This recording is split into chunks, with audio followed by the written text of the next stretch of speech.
बिस्मिल्लाहिर्रहमानिर्रहीम। Voice news पर जैसे कि आज प्रोग्राम पाकिस्तान की आवाज़ पहली दफ़ा शुरू हो रहा है और सबसे पहले मैं रब का शुक्रगुज़ार हूँ कि मुझे वॉइस न्यूज़ पर ये प्रोग्राम करने का मौका मिला और उसके बाद मैं वॉइस न्यूज़ की इंतज़ामिया का शुक्रगुज़ार हूँ कि उन्होंने इत्माद करते हुए इस प्रोग्राम के लिए मुझे चुना। इस प्रोग्राम का मकसद सिर्फ़ एक ही है कि हमारे मुल्क में ऐसी नोयत का प्रोग्राम किसी मीडिया चैनल पर नहीं किया जाता। जैसे कि मालकान के जहन में ये आइडिया आया और हमने ये आइडिया दिया कि वॉइस न्यूज़, जैसे हमारा नाम वॉइस है, तो ये वॉइस जो है ये आवाज़ पूरे मुल्क की आवाम तक पहुंचनी चाहिए और मुल्क के तमाम मसाइल, चाहे छोटे हैं चाहे बड़े हैं, वो ऐवानों तक जाने चाहिए, उनके हल होने चाहिए। क्योंकि हमारे मुल्क में ये अलमिया रहा है कि जो बाअसर लोग हैं उनके तो सारे काम हो जाते हैं, नहीं होते तो आम आवाम जो होती है, आम पब्लिक, उसकी कहीं भी दाद रसाई नहीं होती। इस प्रोग्राम का मकसद सिर्फ यही है कि ऐसे लोगों की आवाज़, जिनकी आवाज़ ऐवानों तक नहीं पहुंची, हम उनकी आवाज़ ऐवानों तक पहुंचाएंगे। और ये नहीं है सिर्फ ऐवानों तक आवाज़ पहुंचेगी, हम उस स्टोरी को शुरू से लेके उसके एंड तक पहुंचाएंगे और उसका मसला जो भी होगा, जायज़ मसला, हम इसमें ये नहीं करेंगे कि लोग अगर कॉल करते हैं तो कोई अगर फेक कॉल होती है तो हम उसको भी लेके चल पड़ेंगे। उसकी हम बाकायदा इंक्वायरी कराएंगे और अपने तरीके से उसको लेके चलेंगे। तो इस प्रोग्राम में जो है, जैसे कि मुतलका थाना आपका है, चाहे किसी शहर का है, सिंध का है, बलूचिस्तान का है, KPK का है, लाहौर का है, इस्लामाबाद का है, अगर आपकी जायज़ FIR है वो नहीं काटी जाती, मुकदमा आपका दर्ज नहीं किया जाता, तो आपकी आवाज़ जब हम तक पहुंचेगी, हम वही आवाज़ वॉइस न्यूज़ के ज़रिए ऐवानों तक पहुँचाएंगे। जो भी मुतलका ऑफिसर होगा, DP होगा, DCO होगा, उस तक ही आवाज़ जाएगी और आपका मसला जो है वो हल करवाया जाएगा और जो जायज़ आपका मसला होगा। ये नहीं है, बाज़ औक़ात हम देखते हैं कि लोगों के मसाइल ऐसे होते हैं कि वो एक दूसरे के ऊपर जो है चोरी की FIR होती हैं और ज़मीनी तनाज़ा होता है, ख़ानदानी तनाज़े होते हैं। हमने उन तनाज़ों में नहीं पड़ना। जिसका भी जायज़ मसला होगा इस प्रोग्राम के ज़रिए वो हल कराया जाएगा। और इसके अलावा सिर्फ FIR की बात नहीं है, बहुत सारे हमारी बहनें, हमारी माएँ जो बेवा होती हैं या उनके घर में मर्द हज़रात कम होते हैं, नहीं होते, तो उनके ज़मीन के इश्यूज़ होते हैं। जब वो पटवारी के पास जाते हैं तो पटवारी उनको जो है रिश्वत तलब करता है और जब तक रिश्वत तलब करता रहता है तब तक वो काम नहीं करता। जब रिश्वत दी जाती है तो वो काम हुआ होता है। हम उसको भी परवान चढ़ाएंगे और उनको भी इंसाफ इस प्रोग्राम में जो है पाकिस्तान की आवाज़ के ज़रिए जो है वो फराहम किया जाएगा। इसके अलावा हमारे मुल्क का सबसे बड़ा इशू जो कि हमारी ना तो हुकूमत को नज़र आता है और बहुत से मीडिया को भी नज़र नहीं आता, इसमें हमारे मुल्क का सबसे बड़ा इशू है ज़राअत। जैसे कि ज़राअत में आप आ जाएं तो हम तो शहर में बैठे हुए होते हैं, ठीक है, वो जो किसान होता है वो मेहनत करता है और खाद स्प्रे इतनी महंगी हो चुकी है। कुछ तो कंपनीज़ की तरफ से महंगाई की गई है, लेकिन हमारे यहाँ ऐसा माफिया बैठा हुआ है जो पहले फैक्ट्री से एक चीज़ निकलती है वो 100 रुपए की होती है, वो किसान तक पहुँचते पहुँचते वही चीज़, खाद का जो बोरी है, वो तकरीबन 100 की बजाय 500 की जाके फ़रोख्त होती है। मैं ये मिसाल दे रहा हूँ। हमने ऐसे माफिया के ख़िलाफ़ भी आवाज़ उठानी है। और देखें, हमने देखा कि अक्सर जो किसान हैं वो अपने बच्चों को पढ़ा नहीं पाते। हमें दोस्त कहते हैं जी वो फ़लाँ बंदे ने जो अपने बच्चे को पढ़ने नहीं दिया, वो 9वीं क्लास से या 8वीं क्लास से अपनी बेटी को नहीं पढ़ने दिया, तो 8वीं 9वीं के बाद ही वो उनकी एक ये होता है कि उस बच्चे को जो है कहीं नौकरी लगवाया जाए ताकि हम अपने घर के वसाइल जो हैं वो पूरे कर सकें। तो कोई लोग ऐसे होते हैं जो अपने बच्चों को पढ़ा सकते हैं। उसके पीछे ये होता है कि ये हमारे मुल्क में 2 नंबर खाद, 2 नंबर स्प्रे, उसकी वजह से जो है किसान जब उसकी फसल नहीं होती है तो उसके बाद अपनी बेटी की शादी करनी होती है, वो इधर उधर से कर्जे उठा रहा है। फिर आखिरी एक वक्त आ जाता है कि वो बंदा खुदकशी करने पर जो है मजबूर हो जाता है। हमने ऐसे किसानों की आवाज़ उठानी है। इस प्रोग्राम में ऐसे किसानों को हमने इंसाफ दिलाना है जो खुदकशियाँ करते हैं, खुदकशियाँ करने पर मजबूर हो जाते हैं, अपनी बेटी को नहीं तालीम अच्छी दिलवा सकते, अपने बेटे को तालीम अच्छी नहीं दिलवा सकते।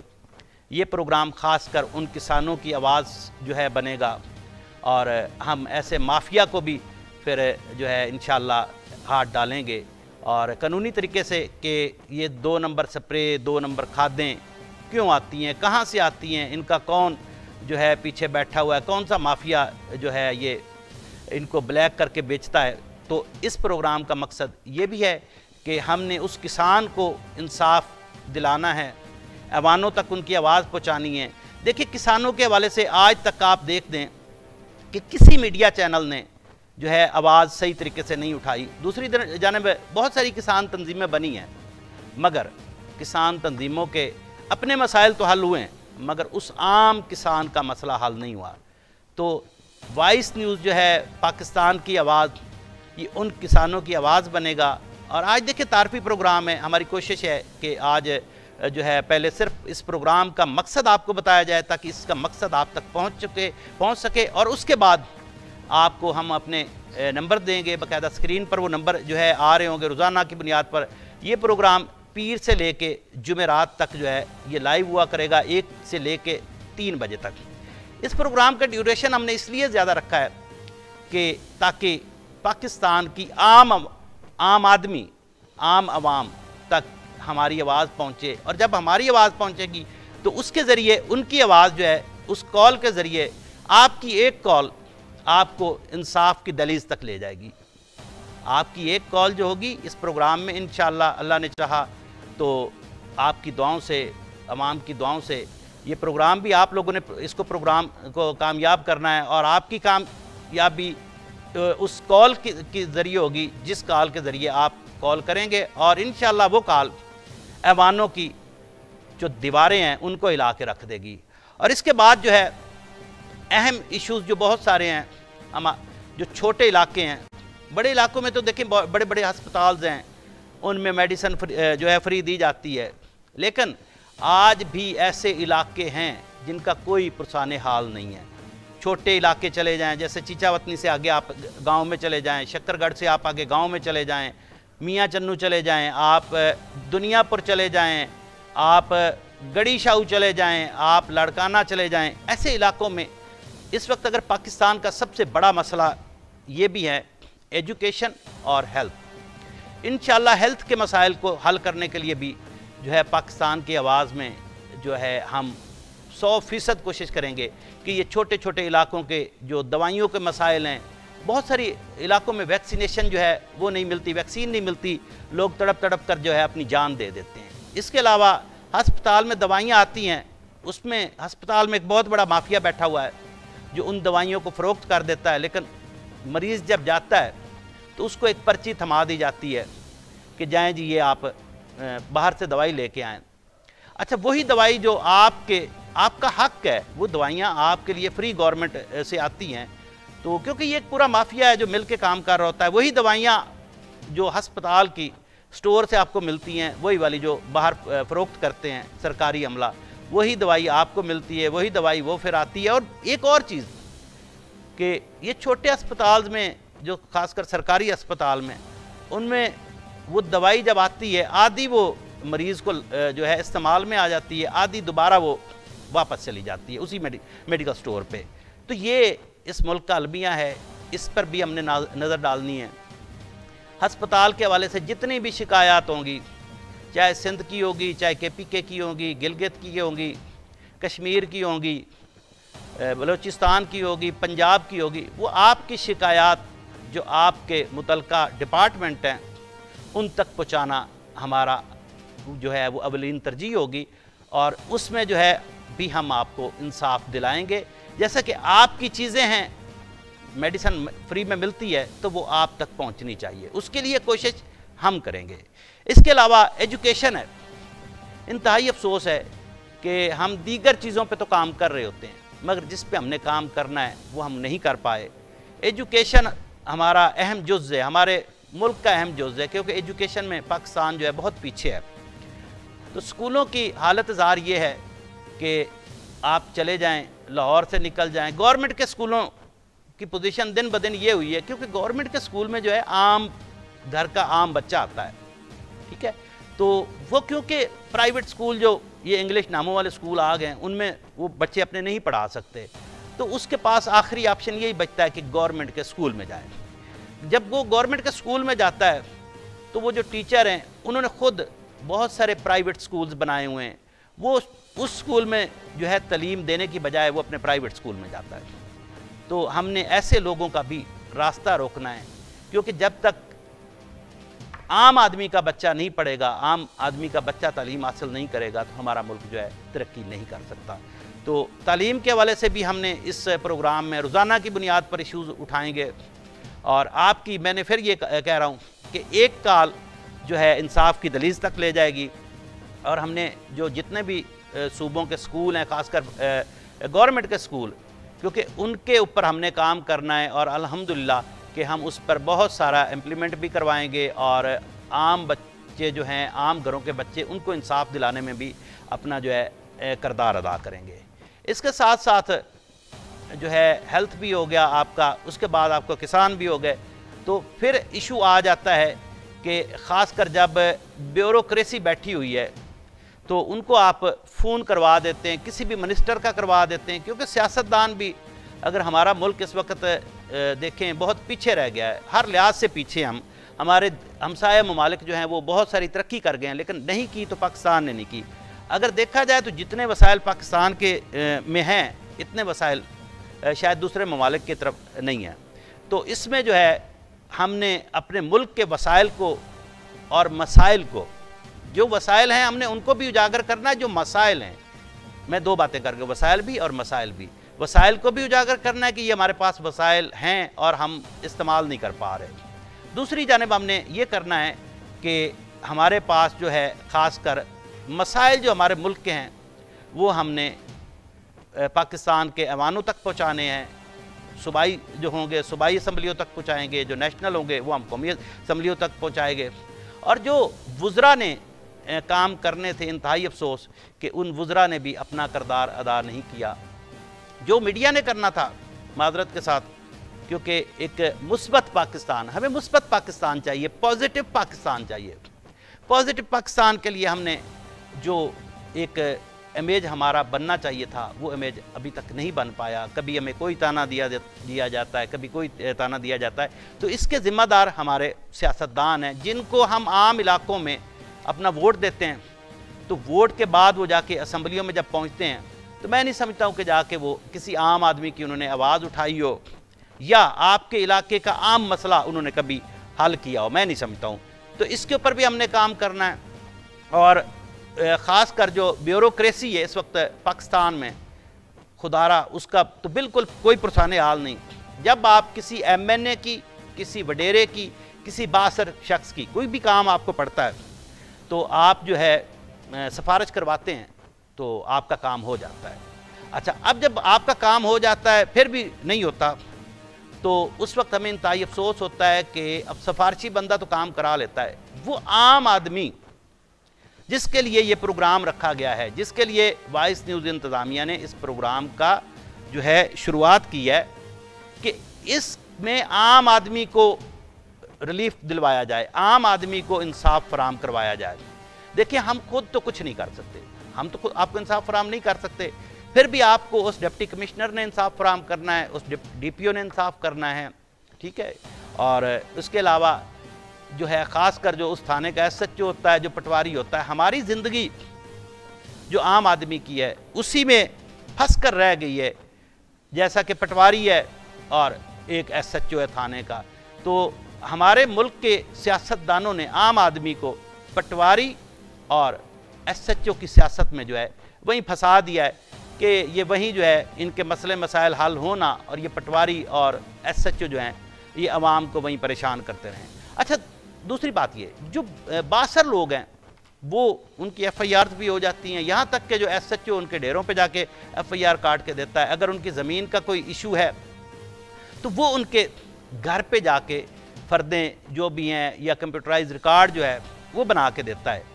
लेकिन बात वही होती है कि जो आम आदमी है उसकी दस्तरस नहीं होती। हमने उस आम आदमी की आवाज़ को पहुंचाना है ऐवानों तक। हमने उस आम आवाज़ को ले आना है डीपीओ के पास, हमने उस आम आवाज़ को ले आना है डीसीओ के पास, क्योंकि पटवारी और एसएचओ वो आवाम को परेशान करते हैं। हमारे मुल्क में ऐसी बात भी नहीं है जिसके सर पे ये मुल्क चल रहा है। अच्छे लोग भी बैठे हुए हैं, ब्यूरोक्रेट बड़े अच्छे भी बैठे हुए हैं, हमारी भी बड़ा अच्छा तल्लक है, बड़ा अच्छे लोग भी हैं, लेकिन उसके साथ साथ ऐसे लोग भी हैं जो करप्शन के नसूर, जो इस वक्त हमारे मुल्क में करप्शन का नसूर जो है वो जड़ों में बिल्कुल घुस चुका है। हमारा मुल्क करप्शन के नसूर की वजह से उसकी जड़ें जो है खोखली होती जा रही हैं। इस नसूर के ख़ात्मे के लिए भी हमने काम करना है, और जहाँ भी आपसे कोई जायज़ काम के लिए रिश्वत तलब की जाती है, आप एक कॉल करेंगे, इंशाअल्लाह आपका वो काम आपकी दलीज़ पर होगा। और ऐसे ही होगा जैसे एक बासर के ख़िलाफ़ का जो होता है, बासर शख्स जो है गरीब आदमी के ख़िलाफ़ होता है। तो दूसरा, जब आजकल वडेरे लोग जो हैं वो क्या करते हैं, आम आदमी को जो है अपने कामों के लिए इस्तेमाल करते हैं। यहाँ तक कि घरों में जो काम कर रही होती हैं हमारी माएँ बहनें, उनको जो है उनके वसाइल फिर नहीं दिए जाते, उनकी तनख्वाहें नहीं दी जाती, फिर एंड पे कोई ना कोई इल्ज़ाम लगा के उन पे FIR दर्ज करा दी जाती है कि इसने तो हमारे घर से चोरी की है। अक्सर वाक़यात दिन में देखें कि मेरी जो सहाफ़त है वो क्राइम रिपोर्टर से लेके जो है आज ऊपर तक आई, तो उसका मकसद ये है कि मैंने इस मुल्क को, इस मुल्क के कानून को बहुत करीब से देखा है। तो क्या होता है कि वो जो सिर्फ 10,000 सैलरी के चक्कर में वो उस खातून पे FIR दर्ज हो जाती है, वो बेचारी थानों के चक्कर काट रही होती है। हमने ऐसे लोगों का भी रास्ता रोकना है। पाकिस्तान की आवाज़ का मतलब ये है कि सिर्फ़ और सिर्फ आपकी आवाज़ ऐवानों तक पहुँचेगी, और ऐवानों के ज़रिए जो है आप जी देखें, अभी इसके बाद जो है हम कॉलर्स को लेंगे। अभी मुझे ब्रेक के लिए कहा जा रहा है, तो ब्रेक लेंगे और ब्रेक के लिए दोबारा जो है हाज़िर होंगे, और इसमें जो है हम आप की कुछ जो पब्लिक की कॉलें वो लेंगे और देखेंगे कि पब्लिक इस हवाले से, क्योंकि आज पहला प्रोग्राम है, इंशाल्लाह इसके बाद जो है आगे चल के देखेंगे कि क्या होता है, तो और आपकी आवाज़ जो है कहाँ कहाँ तक पहुँचती है। तो यहाँ पर अभी लेते हैं छोटा सा ब्रेक, और ब्रेक के बाद जो है दोबारा हाज़िर होंगे।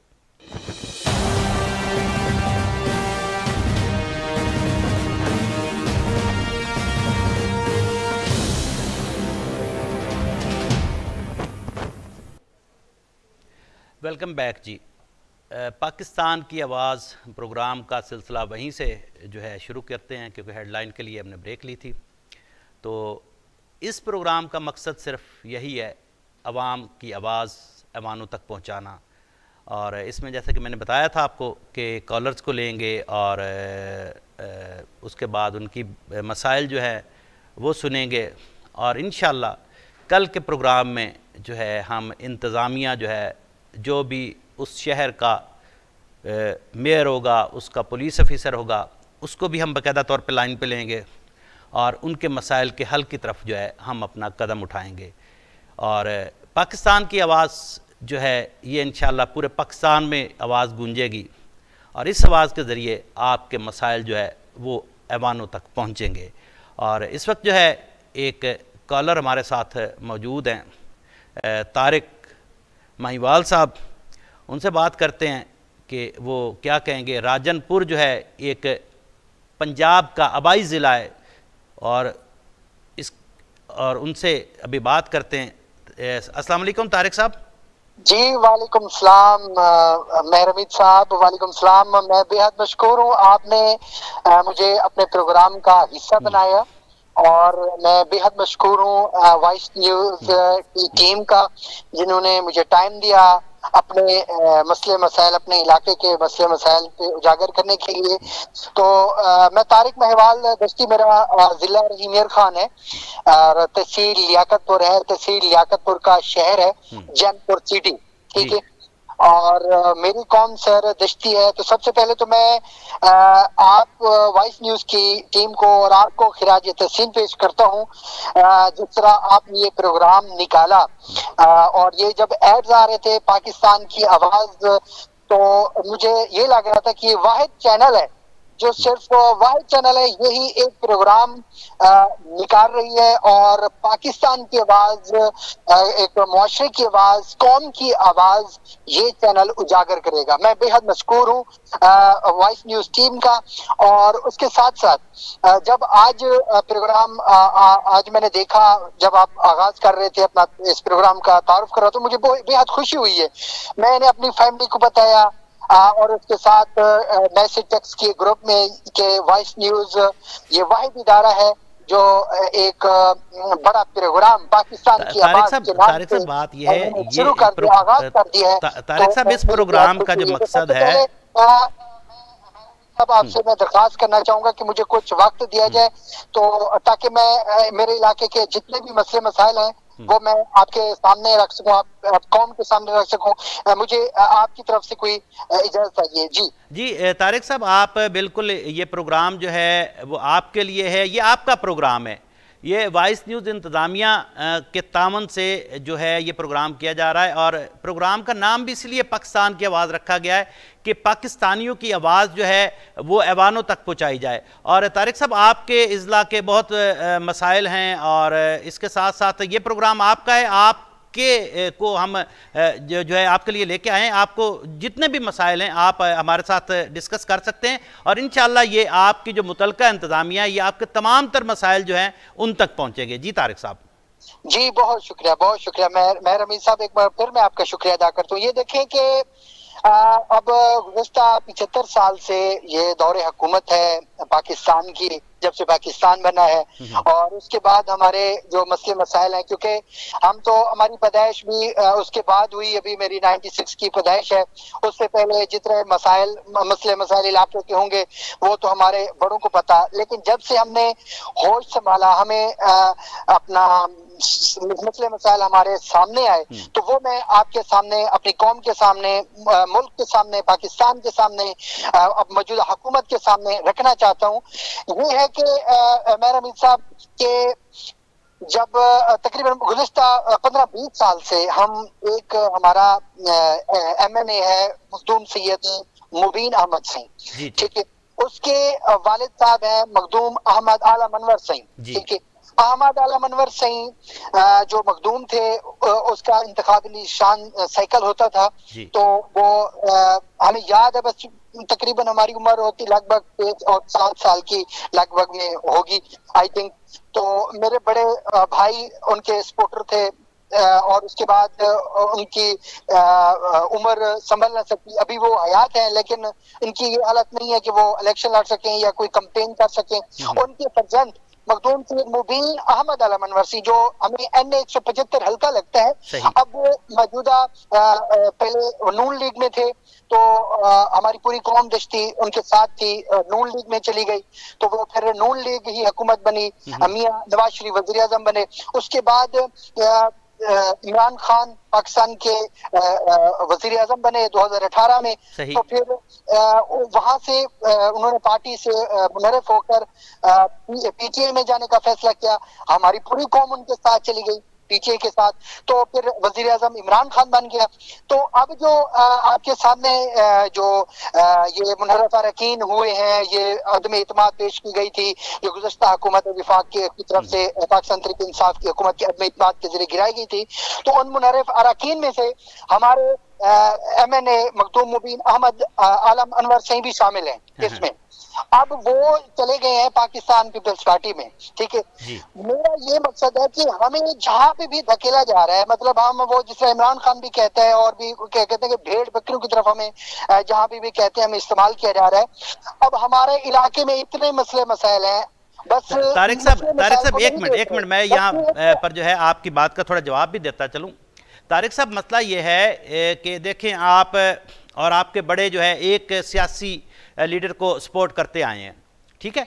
तो उस वक्त आप लोग वोट देते हैं, जब वो असेंबली में चला जाता है, आपके मसले मसाइल हल नहीं होते, तो आपको उनको वहाँ पर रद्द कर देना चाहिए। आप फिर नस्ल दर नस्ल जो है इन सियासी वडेरों के साथ लगे आ रहे हैं। जब आपको पहले रिस्पांस नहीं मिला, जब वो साइकिल के निशान पर उन्होंने इलेक्शन लड़ा, उसके बाद अगर नून में गए हैं या XYZ किसी भी पार्टी में गए, तो आपको उनका साथ छोड़ देना चाहिए था। हमारी कौम का यही अलमिया है तारिक साहब, हमारा अलमिया यही है कि हम जो है ये ख़ानदानी जो मारूसी सियासत है, हम उसके चक्कर में पड़े हुए हैं। वो चाहे जिस पार्टी में जाता है, हमारे काम होते हैं नहीं होते, हमारे ये फौतगी होती है तो ये नहीं आते, हमारी शादी होती है, शादियां होती हैं तो ये नहीं आते, ठीक है, एक दम ये आते हैं और वहाँ आके जो है हमारी कौम को बेवकूफ़ बनाते हैं। तो हमें इन लोगों का जो है वो रास्ता रोकना है। तारिक साहब, आपने सबसे पहले तो ये है ना कि आप अपने बड़ों को, अपने भाइयों को, अपने जो भी रिश्तेदारों का अरब हैं, अपनी फैमिली के लोगों को ये समझाना चाहिए कि आप पढ़े लिखे सुलझे हुए हैं कि यार ये इस बंदे ने हमारे हल्के से जीत के गया है, ये कभी पार्टी तब्दील करता है, कभी ये लोटा बन जाता है, तो इसको चाहिए कि हमारे काम नहीं कर रहा तो हमें पार्टी दूसरी जो है चॉइस करनी चाहिए, या फिर कोई ऐसा जो है लीडर आपको इंतखाब करना चाहिए, ऐसे लीडर का इंतखाब करना चाहिए जो आपके इलाके की आवाज़ जो है वो असेंबलियों तक, देखें आप असेंबलियों में मुंतखब करके भेजते हैं, ठीक है, वही आपका वोट जो है बेच के, क्योंकि हमारे मुल्क में खरीदो फरोख्त की मंडी लगी हुई है जो सियासतदानों की, अक्सर वो ये होता है कि एक पार्टी छोड़ता है दूसरी पार्टी में चला जाता है, तो उसकी रोकथाम के लिए तारिक साहब सबसे पहले जो है ये दूसरे कुछ नहीं कर सकते। पाकिस्तान में कवानीन मौजूद हैं लेकिन उन पर अमल दरामद नहीं किया जाता, अमल पैरा नहीं होते हमारे लोग, ठीक है। आपको ऐसे सियासतदानों का रास्ता रोकना होगा, उनको जब इलाके में आते हैं उनको ये याद दिलाना होगा कि भाई आपको हमने वोट दिए थे, आपने क्या हमें बताया कि हम इस सियासी पार्टी में जा रहे हैं, क्या आपने इलाके के लोगों से मशावरत की कि हम इस सियासी पार्टी में जा रहे हैं, या इस वक्त मुल्क में जो कौन सी ऐसी सियासी पार्टी है जो सही काम कर रही है, आप लोगों को, हम लोगों को उसका चुनाव करना चाहिए। लेकिन आप अब भी कुछ नहीं बिगड़ा, अब भी कुछ नहीं बिगड़ा, आगे इलेक्शन आने वाला है, आप और आपकी अपनी फैमिली जो है उनके लोगों को मोटिवेट करना होगा कि भाई इस पार्टी जो है ये काम अच्छा कर रही है, ये जो सियासतदान है ये हमारे इलाके के लिए अच्छे काम कर सकता है, क्योंकि आपके इलाके जो है वो खासकर जनूबी पंजाब जो है मसाइल का गढ़ बन चुका है। उसकी वजह यही है कि ये मारूसी सियासत जो बाप दादा से चली आई है, ठीक है, पहले दादा इलेक्शन लड़ता था, परदादा लड़ता था, अब आगे उसका बेटा लड़ता है, आगे उसका बेटा लड़ता है, अब उनकी आगे 7वीं पीढ़ी जो है 7वीं नस्ल इलेक्शन लड़ रही है। हम उसी बात पे अटके हुए हैं कि जी वोट जो है इस चौधरी को देना है, इस मलक को देना है। तो इस चीज से तारिक साहब आप क्यों नहीं निकलते हैं? जी आप बताइएगा। जी बिल्कुल बिल्कुल, आपने बजा फरमाया, आपकी जो सच्चाई है बिल्कुल बजा है सर। इसका ये है कि 2018 ये वाहिद इलेक्शन था जो हमारी उम्र भी हो गई थी 18 साल के करीब, और हमने वोट कास्ट किया मेरे पहले। उससे पहले तो हम सिर्फ ये है कि बस यूट्यूब में शामिल थे, बाकी वोट कास्ट करने के आयल नहीं थे, हमारी उम्र भी नहीं थी, ID कार्ड भी नहीं बना था, तो जिस तरह बड़े कहते थे हम उस तरह चलते थे। लेकिन आज जब से इमरान खान आए उन्होंने शऊर दिया ये कि ये करप्ट है, ये हुकूमत है, ये चीज है, हमें अब सियासत का पता चला। अब ये है, अब हमारे घर से या हमारी कौम से तकरीबन आधे किलोमीटर पे बड़ा सुई गैस स्टेशन है, लेकिन हमारे पास कोई सुई गैस, हमारे पास कोई गैस नहीं है, हम अभी भी लकड़ियां जलाने पे मसरूफ हैं। अभी हम ये देखें कि जब बारिश आती है तो वहां पे हमें बड़ा इशू क्रिएट होता है हमारे लिए, क्योंकि गैस नहीं है हमारी। अच्छा, अब जब से हमने मेरे बड़ों ने अहद किया था कि ये आपने इस तरह करना है कि जब आप मेरे साथ देंगे, ये बाकौल इसके है मुबीन अहमद आलम अनवर सही और मखदूम मुबीन अहमद आलम अनवर सही, इनके फरजंद, इनके बाकौल कहना है कि अगर मुझे आप वोट देंगे तो मैं ये आपको गैस दिलवा दूंगा। हमने वोट दिया, अच्छा वो असेंबली में चले गए, 2018 में हुकूमत बन गई, पाकिस्तान तहरीक इंसाफ की, वजीर आज़म इमरान खान बन गए। उसके बाद ये इनको भी वफाकी वजीर का थोड़ा ओहदा, टेक्नोलॉजी और साथ ओहदा भी दिया गया, लेकिन फिर उनसे हम रास्ते में रहे। फिर हम अपने चेयरमैन के पास गए जो हमारा सरदार है, हम उनके पास गए कि हमने मखदूम अहमद आलम अनवर सईद ने और उनके फर्जंद ने हमें एक कौम को एक वादा दिया था कि आपको गैस दे दी जाएगी, लेकिन गैस अब कहाँ है? तो फिर चेयरमैन साहब ने यही कहा, मैं जा रहा हूँ मखदूम साहब के पास, वहीं मैं जो बात होती है वो करके मैं आपके सामने रखते हैं। फिर हमारी पंचायत हुई, हमारी बिरादरी इकट्ठी हुई, बिरादरी इकट्ठी होने के बावजूद फिर वो चेयरमैन साहब आ गए हमारे वडेरे, सरदार अबीर खान दश्ती, सरदार नियाज खान दश्ती। तो फिर वो आए हैं तो उन्होंने ये कहा है कि अभी मखदूम साहब कह रहे हैं कि अभी बजट नहीं दे रहा इमरान खान साहब, अभी जो ही बजट देगा अभी वो महंगाई को कंट्रोल कर रहा है, अभी ये है, ये फलां है, ये है, अभी दे देगा। अब ये देखिए 1 साल गुजर गया, 2 साल गुजर गए, 3 साल गुजर, हत्या कि वो हुकूमत चली गई और साथ साथ ये है कि वो खुद मुनर्रिफ हो गया उस पार्टी से। अब वो कह रहा है अब मुझे वोट दें पाकिस्तान पीपल्स पार्टी की तरफ। पहले नून लीग में गए हम, उसके साथ फिर भी हमारा काम नहीं, गैस नहीं मिली, और उसके बाद ये पाकिस्तान तहरीक इंसाफ की हुकूमत में चले गए, हम उनके साथ, हमें कोई इंसाफ नहीं मिला।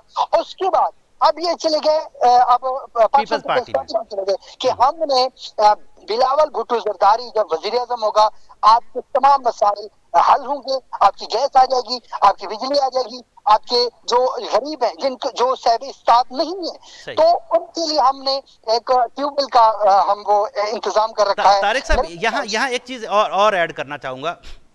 देखें, ये सियासतदानों ने आपको ट्रक की बत्ती के पीछे लगाया हुआ है, ठीक है। अब जब तक ये ट्रक दौड़ता रहेगा आप इसके पीछे भागते रहेंगे। आपकी कौम जो पूरी है दश्ती, बड़ी बड़ी कास्ट आपकी वहाँ पर बैठी हुई है राजनपुर के इन इलाकों में, तो क्या आप इनके पीछे इसी तरीके से भागते रहेंगे, ये पार्टियाँ तब्दील करते रहेंगे, ठीक है, और आपके इलाकों की जो एहसास महरूमियाँ हैं वो बढ़ती रहेंगी। और इसके साथ साथ क्या जो ये अभी सैलाब आपके इलाकों में तबाही आई है सैलाब की, ये कोई भी सियासतदान है, चाहे वो XYZ किसी भी पार्टी से, नून है, PMQ है या पीपल्स पार्टी है या PTI है, क्या इनमें से कोई ऐसे लोग हैं जैसे कि किसी ने आपके इलाकों में गैस देखे नहीं है, आपके इलाकों में आज भी लकड़ियाँ जलाई जाती हैं, आपके इलाकों में आज भी वही सिस्टम है जो 100 साल पहले था, तो क्या इन सियासतदानों में से किसी ने ये जो फ्लड आया, सैलाब आया, बारिशें आई, इसमें क्या किसी सियासतदान ने आपकी फैमिली के लिए या आपके लिए या वहाँ कोई दवाइयों के लिए या कोई इकदाम किए?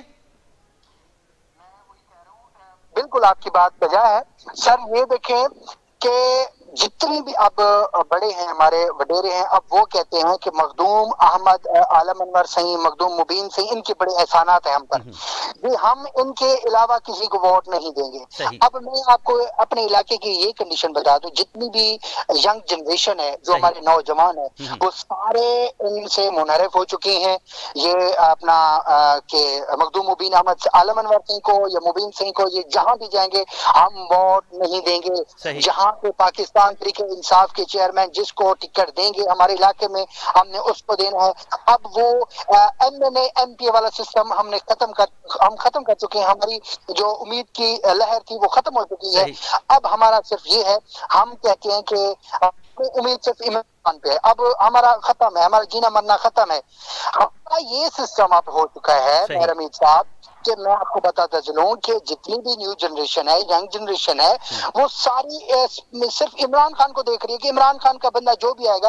अब वहां पे मैं आपको बताऊं NA 256, NA 256 सरदार आमिर नवाज खान चांडिया है, वो मतलब है हमारी एक ही मतलब एक ही इलाके का है, लेकिन हल्के का फर्क होता है। हम NA 175 में आते हैं और वो NA 256 में आते हैं। जो NA से 256 सरदार आमिर नवाज खान चांडिया है वो उसके साथ अवाम खड़ी है। क्यों खड़ी हुई है? क्योंकि उसने इमरान खान का साथ नहीं छोड़ा। उसने कहा कि मेरा जीना मरना इमरान खान और इनकी पार्टी के साथ है, ठीक है। अब वो जनरेशन इनके साथ पड़ी है। अब हमारे वडेरे ये कहते हैं अब छोड़े इमरान खान को, छोड़े आप इमरान खान का, आप उसके मुंह को नहीं देखना, आप उसको नहीं देखना, आपने देखना मुबीन अहमद, आलम अनवर सिंह को देखें, लेकिन देखें तो सही, लेकिन आगे कोई उम्मीद तो नजर आए हमें। तो ये हमारा हमारी जो उम्मीद है, हमारी उनसे उम्मीदें वाबस्ता थी, वो हमारी उम्मीदों पे पूरा उतरेगा, लेकिन ऐसा नहीं है। ऐसे हमारी कंडीशन जो है वो हमारी हर तरफ वो नेगेटिव में ले जाती है।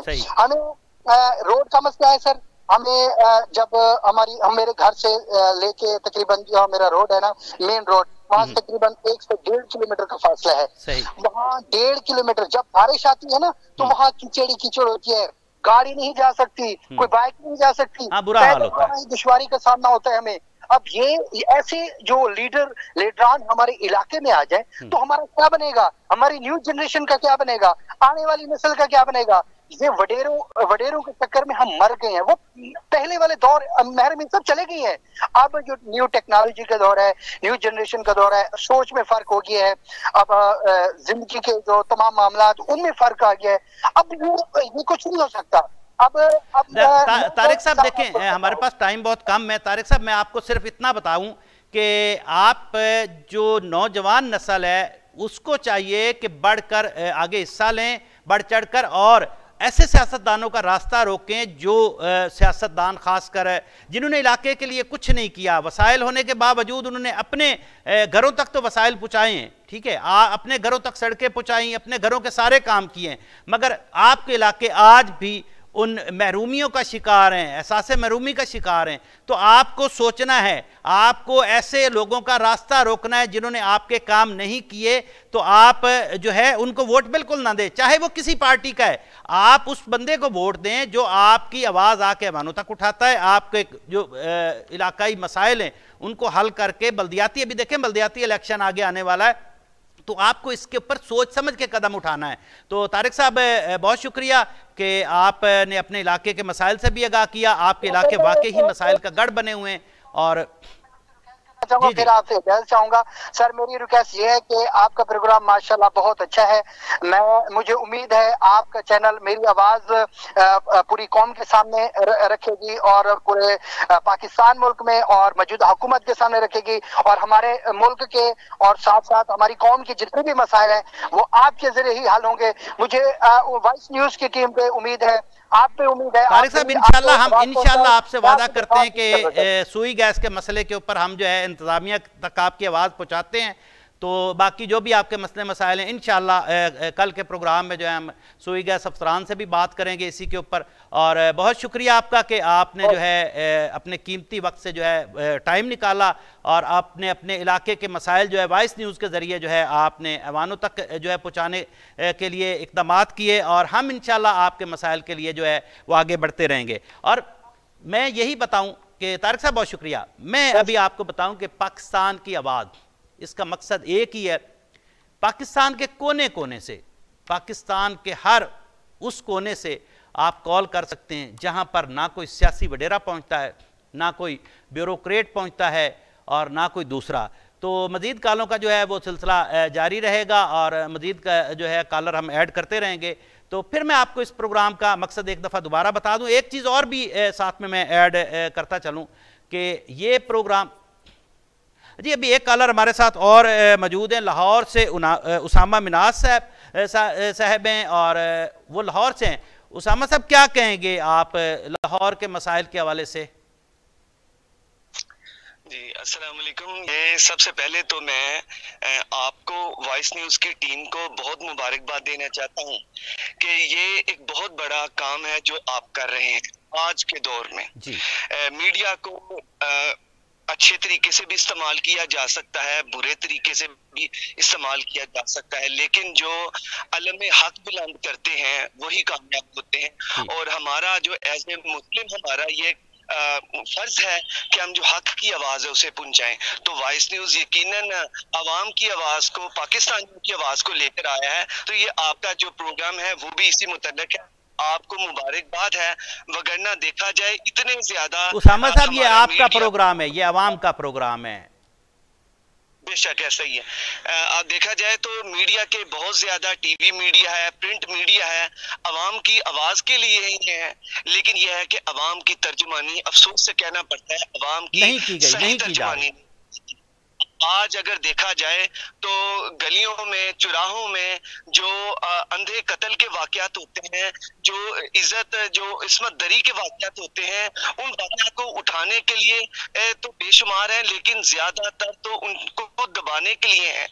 लोगों को इंसाफ नहीं मिल रहा, लोगों को सेहत के मामलात हैं, लोगों को राजनी के मामलात हैं, लोगों की इस्मत दरी के मामलात हैं, लेकिन कौन देखेगा? बहुत सारे हमारे ऐसे केसेस हैं बेशुमार जो कि दबा दिए जाते हैं। गरीब लोग जिनकी नवा कोई नहीं सुनता, आप लोग तो उनकी नवा के लिए आए हैं। जी बिल्कुल ऐसा ही है, काम है जो आप लोग करने वाले हैं। मैं यहाँ पर ये समझता हूँ कि जो लोग सहाफत को लेकर चले हैं, उनके पास एक बहुत बड़ी जिम्मेदारी है, और उनमें से आप हैं। ये जो प्रोग्राम है पाकिस्तान की आवाज, आप जो लेकर चले हैं, इसमें मुझे पता है कि जो गली मोहल्लों के, जो विलेजेस के मसाइल हैं, जो शहरों के मसाइल हैं, आप आम आदमी के मसाइल जो है वो इंशाल्लाह ऐवानों तक पहुंचेंगे। जी उसामा साहब। जी बिल्कुल ऐसा, बिल्कुल आप ठीक कह रहे हैं। यहाँ पर मैं ये कहना चाहूंगा कि उन गरीबों और उन बेनवाओं की आप आवाज है, उस पर मुझे एक शेर याद आता है कि नाकदो वक्त की रफ्तार बदलने के लिए मैंने मजबूर जबानों को नवा बख्शी है, आज गुलामों की रौनक का उड़ाया है मजाक, मैंने तारीख के चेहरे को जिया बख्शी है। यकीनन आप वो लोग हैं जिन्होंने तारीख के चेहरे को जिया बख्शी है। उन लोगों की आवाज बनना है, सही उनकी तर्जुमानी करना है, वरना अगर देखा जाए तो हमारे बेशुमार मसाइल हैं, उनको नहीं उठाया जाता। सिर्फ रेटिंग के लिए जो चीजें हैं उन्हें हाईलाइट किया जाता है और उन्हें प्रमोट किया जाता है। और आपने जो प्रोग्राम शुरू किया है वो हर गांव का है, हर कस्बे का है, हर शहर का है। जब कोई आपके, क्योंकि मसाइल तो बेशुमार है, मसाइल हमारा पूरा पाकिस्तान मसाइल से घिरा हुआ है। आप उनको, इंतजामिया को जब आप डायरेक्ट करेंगे तो यकीनन उनसे बाज़पुरस होगी, उन्हें पता लगेगा कि सहाफत ऐसे की जाती है। सवाल पूछना तो सहाफी का हक है, वो यकीनन आप वो जो जिम्मेदारी है आप बखूबी अदा करेंगे। वगरना ऐसे नाम तो बड़े लिए जाते हैं कि इसमें हम अवाम की आवाज बनेंगे, लेकिन वो अवाम की आवाज नहीं बनी जाती, वो कुछ और तबकों को और रेटिंग की आवाज जरूर होती है। तो मैं आपको मुबारकबाद देता हूँ, अल्लाह ताला आपको इस मिशन में कामयाब करे। जी उसामा साहब, बहुत शुक्रिया आपका। उसामा साहब, इस प्रोग्राम का मकसद ही यही है कि हमें रेटिंग नहीं चाहिए, हमें वहाँ से रेटिंग नहीं चाहिए, हमें वहाँ से रेटिंग चाहिए जो आम आदमी है उसकी रेटिंग चाहिए। हमें वो वाली रेटिंग नहीं चाहिए जो बड़े शहरों में बड़ी जगहों पे पीपल्स मीटर लगाए गए, हमें वो वाली रेटिंग नहीं चाहिए।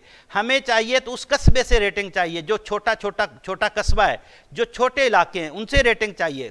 और इसके साथ साथ जैसे कि उसामा साहब आपने सहाफ़त के ऊपर बात की, माजरत खाऊँ कि इस वक्त जो हमारी सहाफ़त है, क्योंकि ये सहाफ़ियों का भी प्रोग्राम है भाई, आप सहाफ़ियों के जो मसले मसाइल हैं हम वो भी देखेंगे, क्योंकि वो भी हमारा फ़र्ज़ बनता है कि सहाफ़ियों को जहाँ मसाइल दरपेश हैं हम उनके मसाइल को भी अवाम के सामने लाएंगे और इसके साथ साथ ऐवानों तक भी पहुँचाएँगे। इस वक्त सहाफ़ी जो बहुत सारे ऐसे हैं कि वो ख़ुद मसाइल में घिरे हुए हैं, और दूसरा इस वक्त सहाफ़त जो है वो हमारे मुल्क में दम तोड़ती नज़र आ रही है। जो सहाफ़ी का काम है, जो मेरा काम है, मैं अपने पर बात लेता हूँ कि हम वो अच्छे तरीके से नहीं कर रहे। अगर हम वो काम बेहतर तरीके से करते, अच्छे तरीके से करते, तो मेरा मुल्क आज मसाइल से पाक होता। सबसे पहले हमारी जिम्मेदारी बनती है मीडिया की कि हम जो पाकिस्तान का मुस्बत चेहरा है वो अवाम तक पहुँचाए, इंटरनेशनल मीडिया तक पहुँचाएँ, इंटरनेशनल ममालिक तक पहुँचाएँ, अक़वाम मुत्तहिदा तक पहुँचाएँ। मगर हम ये तो एक चीज़ करते हैं कि जो हमारी नेगेटिव चीज़ें होती हैं हमारे मुल्क की, वो तो हम बड़ी ब्रेकिंग न्यूज़ जो है फौरी आ जाती है कि हमारे मुल्क में ये हो गया। बहुत सारे ममालिक ऐसे हैं, ये मैं मीडिया का आपको जो जिम्मेदारी है वो बता रहा हूँ, बहुत सारे ममालिक ऐसे हैं कि वो अपने मुल्क की नेगेटिव खबर जो है वो नशर नहीं कर सकते, उन पर पाबंदी है। लेकिन हमारे मुल्क का ये अलमिया है, हमारे मीडिया का अलमिया है कि जो नेगेटिव खबर होगी वो रेटिंग के चक्कर में सबसे पहले अपने मुल्क की बदनामी का बायस बनाते हैं। तो खुदा के लिए ऐसे मीडिया मालकान से भी मेरी गुजारिश है कि अपने मुल्क का, पाकिस्तान का मुस्बत इमेज जो है वो कायम करें, पॉजिटिव इमेज। उसामा साहब जी, उसामा साहब देखें, हमारा मीडिया का ये फर्ज बनता है, उसामा साहब आप तक मेरी आवाज़ पहुंच रही हो, कि हमारे जो साफ़ी हैं, उन्होंने जो एंकर पर्सन है, उन्होंने काम जो करना था वो उन्होंने अपनी जिम्मेदारी सही तरीके से नहीं निभाई, जिसकी वजह से इस वक्त मुल्क का ये हाल है। और लाहौर का क्राइम रेट आप उठा के देख लें तो लाहौर का क्राइम रेट जो है दिन ब दिन बढ़ता जा रहा है। चोरी, डकैती, खासकर जिनसी ज्यादती के केसेस में इजाफा हुआ है, और बच्चे अगवा ऐसे हो रहे हैं जैसे कोई ये जंगल का कानून है। देखिए पहले कराची का क्राइम रेशो ज़्यादा था, अब अगर देखें तो आप लाहौर का उठा के देख लें, फैसलाबाद का उठा के देख लें, इनका क्राइम रेट जो है वो बढ़ चुका है, क्योंकि मीडिया में बहुत सारी चीज़ें ऐसी हैं जो उसामा साहब रिपोर्ट ही नहीं होती। तो जब हमारी रिपोर्टिंग सही होगी, हमारा मीडिया सही होगा, तो फिर जाके इस मुल्क का जी उसामा साहब मुझे ये खुशी इस चीज की है कि जब आपको मसाइल का अदराक है कि मसाइल पर के कौन कौन से मसाइल हैं, हमारा लाहौर में क्या क्राइम रेट है, कराची का क्या है, इस्लामाबाद का क्या है, जब इन चीजों का अदराक है और आप करने के लिए आए हैं तो यकीनन अल्लाह ताला उसमें कामयाबी देगा। बात सिर्फ हिम्मत और कोशिश की है कि कहते हैं कि बेअमल दिल हो तो जज्बात से क्या होता है, धरती बंजर हो बरसात से क्या होता है, अमल जरूरी है तकमीले तमन्ना किए वरना रंगीन ख्यालात से क्या होता है। तो बात यही है कि ये जिम्मेदारी है आप पर, हम सबकी जिम्मेदारी है और आपकी जिम्मेदारी है कि आप उसे अपनी स्क्रीन से इस वॉइस न्यूज के तवज्जुह से अवाम तक पहुंचाएं, उन हलकों तक पहुंचाएं जो कि ख्वाबे गफलत में खो गए हैं। उन्हें कौन बताएगा? उन्हें सिर्फ मीडिया बताएगा, वगरना रोज़े क़यामत हमें सबको जवाब देना है जी। हम और आपसे सवाल होगा कि हमने इन चीजों को क्यों छुपाया। हमारे पास प्लेटफॉर्म था लेकिन हमने जो कसूर की बेटी ज़ैनब के साथ ज्यादती हुई, हम उस ज्यादती को छुपा गए। उसकी वजह कोई डीपीओ था। हम एक बच्चे को जिसको मेरिट पर उसे डॉक्टरी में दाखिला मिलता था, हमने उसकी रिपोर्ट अपने टीवी पर ना चलाई इस वजह से कि क्योंकि हम भी उन लोगों के साथ शरीक थे जिन्होंने कहा था कि इसकी आवाज को ना उठाना। हमसे ये सवाल होगा, हमसे किसी और बच्ची के मुतालिक सवाल होगा कि जिसको तलाक दे दी गई, जिसको घर से मार के भगा दिया गया, उसका सवाल होगा। उस बेटी का सवाल होगा जिसे उसके ससुराल ने आग लगाकर जला दिया और वो इकलौती बेटी थी अपने वालिदैन की और उनको इंसाफ ना मिला। इन तमाम चीजों का सवाल होगा। बिल्कुल उसामा साहब देखें, उसामा साहब मैं भी थोड़ा सा आपको बताता चलूं कि हमारे मुल्क में देखें कई ऐसी ज़ैनब हैं जो वाकयात पेश आते हैं मगर मीडिया में रिपोर्ट नहीं पेश होते। मसला इस मुल्क का अलमिया यह है कि इस मुल्क की इंतजामिया का अलमिया यह है कि उसामा साहब जो मीडिया में कोई एक आध केस रिपोर्ट होता है उस पे इंतजामिया ऐसे पीछे पड़ जाती है, लेकिन कई केसेस दिन में होते हैं, कई केसेस ऐसे दिन में होते हैं जो मीडिया के जरिए, मीडिया की आंखें भी बंद हो जाती हैं किसी ना किसी जरिए से। तो उस वक्त जो है ब्यूरोक्रेसी तो पहले ख्वाब खरगोश की जो है नींद वो सोई हुई है और ख्वाब खरगोश में की तरह जो है वो ख्वाब देख रही है। तो ब्यूरोक्रेसी इस वक्त जो सबसे बड़ा अलमिया है उसामा मिनाज साहब, मैं आपको बताऊं पाकिस्तान का है कि जब आपके मुल्क का कोई सरबराह अच्छा होता है तो नीचे तक सारा निज़ाम बेहतर हो जाता है। अब इस वक्त पोजीशन ये हाल है हमारे मुल्क की, माजरत के साथ के बात करनी पड़ती है कि दो जो होते हैं सूबे के सरबराह होते हैं, बनाए जाते हैं। मैं सियासत की बात नहीं करता हूं, ब्यूरोक्रेसी की बात करता हूं। एक चीफ सेक्रेटरी और एक आईजी। चीफ सेक्रेटरी जो होता है वो सारे डिप्टी कमिश्नर और वो उसको रिपोर्ट कर रहे होते हैं। आईजी जो होता है इंस्पेक्टर जनरल ऑफ पुलिस, अच्छा उसको जो एसएसपीज डीपीओ जितने भी हैं, डीआईजीज, एसएसपी इन्वेस्टिगेशन, वो रिपोर्ट कर रहे होते हैं। अच्छा अब मसला यह है कि यहां एक पाकिस्तान में जिसको कहते हैं टेंडर सिस्टम, उसामा साहब वो टेंडर सिस्टम के जरिए जो डीपीओ लगेगा, जो डिप्टी कमिश्नर लगेगा, जो असिस्टेंट कमिश्नर लगेगा, जो एएसपी लगेगा, जो डीएसपी लगेगा, जो एसएचओ लगेगा, जो पटवारी लगेगा, ठीक है, वो टेंडर के जरिए आया। मिसाल तौर कुछ भी वो अमाउंट दे के वो उसकी पोस्टिंग ट्रांसफर होती है। और ये मुल्क का अलमिया है, जब से पाकिस्तान बना है यही हाल है। किसी ने आज तक पीटीआई के दौर में कहा गया करप्शन का खात्मा होगा, लेकिन वो करप्शन बढ़ी। वो जो डिप्टी कमिश्नर थे, एसएसपीज थे, उनके टेंडर में इजाफा हुआ। तो उसका अलमिया ये है कि हमारे मुल्क में इंसाफ जो है अवाम से इसलिए दूर हो गया कि जब एक एसपी जो है एक टेंडर दे के लगेगा तो वो अवाम की कहाँ से सुनेगा। वो जब तक उसको रिश्वत नहीं दी जाती काम नहीं होता, क्योंकि उसने रिश्वत लेनी होती है एसएचओ के जरिए। एसएचओ ले रहा होता है जो उनके एहलकार होते हैं या प्राइवेट बिटर रखे होते हैं। सेम वही पटवार खाने में, किसी भी पाकिस्तान के पटवार खाने में चले जाएं, आपको प्राइवेट लोग वहाँ पर बैठे नजर आएंगे। आपको पटवारी के जो है वो करप्शन जो है वो करेगा, फिर जाके किसी को फर्द दी जाती है। ठीक है, वही एसएचओ का हाल है। हम देखें, हम जब भी कोई उसामा साहब नई हुकूमत आती है तो हम इस उम्मीद पे हो जाते हैं कि अल्लाह करेगा अब मुल्क बेहतर हो जाएगा। PMLN की आई तो जी हमारे मुल्क में रिश्वत ख़त्म हो जाएगी, अल्लाह करे अब बेहतर हो जाए। अब फिर PTI की हुकूमत आई, बहुत सारे हमारे नौजवान जो है बहुत हम कह रहे थे, बड़े बड़े नाम दे रहे थे, जाले फलाने फलाने, तो उस उम्मीद पे हम थे कि शायद इमरान खान ने जो नारा लगाया था कि इस मुल्क में करप्शन का खात्मा होगा और मेरिट की बहाली होगी, उसामा साहब ना तो मेरिट की बहाली हो सकी, ना तो जो है करप्शन का खात्मा हो सका। मेरिट की बहाली आज भी यही है मुल्क में कि आप पैसा दे के कोई काम करवा लें, पटवारी लगा रहे हैं, आपका बच्चे के नंबर कम है तो आप उसको डॉक्टर की सीट पे ले आएं, आप पैसे दे दें। जो जी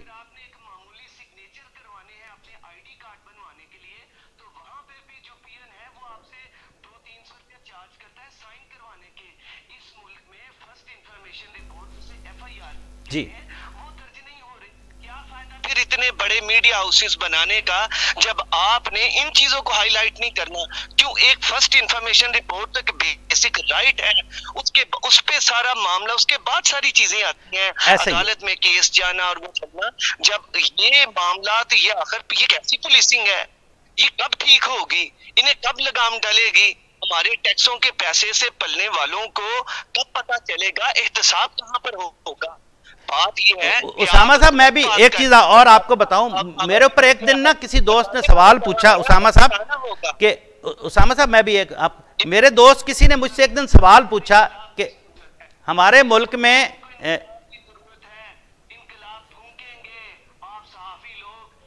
प्रोग्राम करके अपनी आवाज उठाएंगे तो ये अमर होगी। ऐसे नहीं मुल्कों में तब्दीली आ जाया करती। इस मुल्क में पटवारी से लेकर पीएन से लेकर और बड़े बड़े जो ब्यूरोक्रेट्स हैं, नीचे से लेकर ऊपर तक करप्शन का राज है। अजी देखें उसामा साहब, एक चीज और मैं आपको बताऊं, मेरे एक दोस्त ने मुझसे पूछा कि क्या पाकिस्तान में कोई ऐसा इदारा है जो बगैर रिश्वत के काम करता हो? तो मैंने सोच के देखा कि पाकिस्तान में सिर्फ ईदी और छिपा और इसके साथ साथ 1122 ये इदारे ऐसे हैं कि कोई बेचारा मर जाता है ना, आम आदमी मर जाता है तो उसकी जो है मैयत को उठा के उसके घर तक पहुंचा देते हैं, या कोई ज़ख्मी होता है, शदीद ज़ख्मी होता है तो उसको ये अस्पताल तक पहुंचा देते हैं। उसके अलावा मेरे मुल्क में कोई इदारा ऐसा नहीं है जिसमें करप्शन का राज ना हो। और इस करप्शन के खात्मे के लिए देखें, मीडिया जो है पाकिस्तान का चौथा सतून है और बहुत मजबूत पिलर है। बहुत सारी चीज़ें मीडिया की निशानदेही के बाद जो है ठीक भी हमारे मुल्क की हुई हैं, बहुत सारी अवेयरनेस भी हुई है मुल्क में। नहीं हमारे मीडिया ने काम किया तो रिश्वत के खिलाफ नहीं काम किया। ये काम नहीं है कि आपने एक खबर चला दी, आपको पूरे प्रोग्राम करने पड़ेंगे करप्शन के ऊपर, या इसके साथ साथ करप्ट माफिया को लगाम नहीं डाली जाती, तब तक इस मुल्क में ना तो अमन पैदा हो सकता है, कायम हो सकता है, ना ही इस मुल्क में जो है इंसाफ जो है आम आदमी तक पहुंचाया जा सकता है, ना आम आदमी को इंसाफ फराहम किया जा सकता है। क्यों कि सबसे बड़ी वजह कि जब करप्शन का राज है तो फिर आम आदमी का ना तो काम होता है और ना कोई होता है। और मेरी साफ़ी बरादरी से ये गुजारिश है, खुदारा आप मीडिया की, हम जो चैनल्स में ऊपर सीटों पर बैठे, आप हमारी आंखें हैं, आप मसाइल की निशानदेही करते हैं मेरे भाइयों, तो जाके मसाइल जो है उजागर होते हैं। लेकिन खुदा के लिए अपना तर्ज अमल, अपनी सहाफ़ती ज़िंदगी, अपने सहाफ़त का तरीक़ाकार बदलें, क्योंकि सहाफ़त के तरीक़ेकार को बदलने की ज़रूरत है। जब आपके शहर में एक पुलिस ऑफिसर तैनात होता है या एक डिप्टी कमिश्नर तैनात होता है तो भाई उससे मुलाकात करें, कौन रोकता है? नहीं, कोई नहीं रोकता। लेकिन आप उसकी मुलाकात के बाद ये खुदा के लिए ये जो गुलदस्ते लेके चले जाते हो, जब आप गुलदस्ता दे देंगे जाके किसी भी पुलिस ऑफिसर को या किसी भी डिप्टी कमिश्नर को, आपके ताल्लुकात तो अच्छे बन गए। क्या जो आप पर उम्मीद लगा के बैठा हुआ है आम आदमी, क्या फिर उसको आप इंसाफ दिला पाओगे? क्यों कि आपके तो अच्छे ताल्लुकात कायम हो गए, आपका जो जाती काम होगा या किसी दोस्त का होगा, रिश्तेदार का होगा, वो तो आप उस डिप्टी कमिश्नर को, डीपीओ को कह के, एसएचओ को कह के करवा लेंगे। तो वो आम आदमी कहाँ जाएगा जो जिसकी सिर्फ आप ही उम्मीद की किरण है? उसको एक ही भरोसा होता है कि यार हमारे शहर का ये सहाफ़ी है, इसके पास हम जाएंगे, ये हमारी खबर लगाएगा या हमारे जो मुकदमा ये लड़ेगा। तो जब मुकदमा लड़ने वाला ही जाके उस ऑफिसर को फूल पेश करेगा या गुलदस्ता लेके खड़ा होगा, तो मेरे भाइयों फिर इंसाफ की उम्मीद किससे रखी जाए? हमें तमाम इदारों, देखिए मैंने हम सारे इदारों की बात की है, कोई पाकिस्तान का इदारा ऐसा नहीं है जिसकी नहीं बात की। तो मीडिया की भी मैं बात करना जो है वो अपने ऊपर लाजम समझता था कि ये बात मैंने करनी है। जब तक वो सहाफ़ी जो छोटे इलाके में बैठा हुआ है वो अपना तर्ज अमल तब्दील नहीं करेगा, एक तो वो जब किसी को जाके गुलदस्ता देता है अपना म्यार ज़िंदगी, अपना म्यार वहाँ वो गिरा लेता है। ठीक है, आप अपनी शनाख्त अपनी खबर से बनाएं। आप जब आम आदमी को इंसाफ दिलाएंगे, जब आप आम आदमी की जंग लड़ेंगे, जब आप आम आदमी का मुकदमा जो डीपीओ के आगे लड़ेंगे, डीसीओ के आगे लड़ेंगे, एसएचओ से आप पूछेंगे कि ये आप इसकी एफआईआर जो जायज़ काम था क्यों नहीं कर रहे हो, क्यों इनसे पैसे मांगते हो, तो फिर एक ये मुल्क तरक्की करेगा। क्योंकि सबसे शुरुआत तो सहाफ़त से ही होती है उसामा साहब जी। ये मीडिया का कार्ड है, उसे तो अपने उस एजाज को अपने सिर्फ नाम के लिए, अपनी पीआर के लिए इस्तेमाल किया जाता है। बिल्कुल ना, अगर आपने देखें तो ये आपने कहा है खबरें लगाना, खबरें तो लगती ही नहीं है, इतने ज्यादा क्राइम है वो खबरें, क्योंकि उन्होंने गुलदस्ता देना होता है अपनी पीआर के लिए, अपनी सेल्फीज के लिए, और वही सेल्फीज सोशल मीडिया पर डाल के लोगों को दबाने के लिए इस्तेमाल की जाती हैं। सहाफत तो फिर वहां पर ही दम तोड़ जाती है। अगर ये खबरें लगनी, मेरिट पे लगनी शुरू हो जाएं, तो आप देखें कि कैसे ये इदारे ठीक होंगे। इदारों को तो अपने इन लोगों को, इदारों के अंदर जो ऐसे लोग हैं, करप्ट अनासर हैं, इन्हें हाथ में पड़ जाएंगे। फिर उसमें हमारे मीडिया में ये चीज है कि लोग सोचते हैं कि हम छोटा कोई प्लेटफॉर्म है, हमारे पास हमारी खबर से क्या असर होगा। ये बात बिल्कुल गलत है। जब आपने सहाफत का कलम उठा ली है या आपने माइक उठा लिया है, तो आप लोगों के मसाइल को लेकर आए। रब्बे कायनात हो सकता है आपसे कोई बहुत बड़ा काम लेना चाहती हो, लेकिन लोग ये ख्याल ही नहीं करते। हमने खुद टाइम दे रहे हैं, उनको स्पेयर कर रहे हैं इंतजामिया को कि आप जो चाहें आप करें। ये एक गलत बात है। उसामा साहब वक्त जो है वो कम है हमारे पास, तो अभी जो है मैं आपका शुक्रगुजार हूँ कि आपने जो अपने कीमती टाइम से टाइम निकाला, आपका बहुत शुक्रिया। और उसामा साहब, ये मुल्क जो है मसाइल से भरा पड़ा है, तो इस मुल्क में हम सब ने जो है जद्दोजहद करनी है। मैं अकेला कुछ नहीं कर सकता हूँ, हमें सबको मिल के चलना है, हमें सब एक दूसरे के साथ कंधे से कंधा मिला। जी जी, और हम आपको दाद देते हैं। मैं आपका शुक्रगुजार हूँ, वॉइस न्यूज़ की टीम पूरी शुक्रगुजार है। और मैं फिर एक दफ़ा इस बात पे आता हूँ कि वॉइस न्यूज़ इंतज़ामिया का मैं शुक्रिया अदा करता हूँ कि उन्होंने ऐसे प्रोग्राम को मैनेज किया, ऐसा प्रोग्राम आवाम के लिए वो लेके आए, और हमें उन्होंने इसमें भरपूर हिमायत की, और हिमायत का आगे भी उन्होंने हमें यकीन दिलाया, जिसके ऊपर ये प्रोग्राम हमने जो है डिज़ाइन किया। और ये प्रोग्राम सिर्फ पाकिस्तान की आवाज़ जो है रोज़ाना हफ्ते से लेके जुमेरात तक, मैं इसलिए बता रहा हूँ कि ये लाइव हुआ करेगा और आपकी कॉल ली जाया करेंगी, और उस कॉल के ज़रिए जो भी आपका मसला होगा वो ऐवानों तक पहुँचाया जाएगा।